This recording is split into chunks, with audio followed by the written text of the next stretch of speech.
नमस्कार. आज आपण करणार आहोत अगदी घरगुती चवदार आणि पौष्टिक अशी काळ्या घेवड्याची आमटी.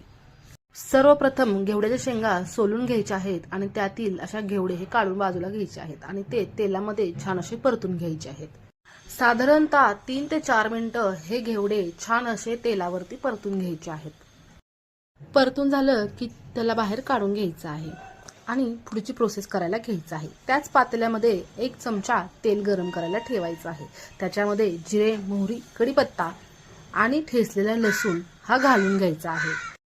2-3 मिनिटं लसूण हा छान परतून घ्यायचा आहे आणि नंतर त्याच्यामध्ये 1 मिडियम आकाराचा कांदा बारीक कापून घेतलेला आहे तो त्याच्यामध्ये घालून घ्यायचा आहे.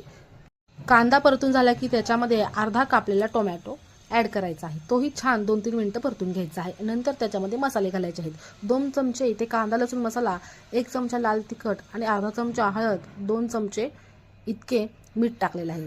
हे सर्व पदार्थ तुम्ही तुमच्या सोयीनुसार कमी जास्त करू शकता. नंतर त्याच्यामध्ये थोडंसं पाणी घालायचं आहे आणि मसाले हे छान परतू द्यायचे आहेत.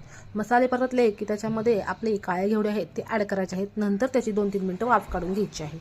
3 मिनिटं छान वाफ काढून घेतल्यानंतर त्याच्यामध्ये गरम पाणी हे ॲड करायचं आहे. शक्यतो गरम पाणी वापरावं, गार पाणी याच्यामध्ये वापरू नये. छान अशी एक उकळी काढून घ्यायची आहे आणि घेवडा शिजण्यासाठी ठेवून द्यायचा आहे. घेवडा शिजत आला की त्याच्यामध्ये 2 चमचे शेंगदाण्याचं कूट ॲड करायचं आहे. आणि आता आपलं घेवड्याची आमटी ही खाण्यासाठी तयार आहे. व्हिडिओ आवडला असेल तर नक्की चॅनलला सबस्क्राईब आणि लाईक करायला विसरू नका.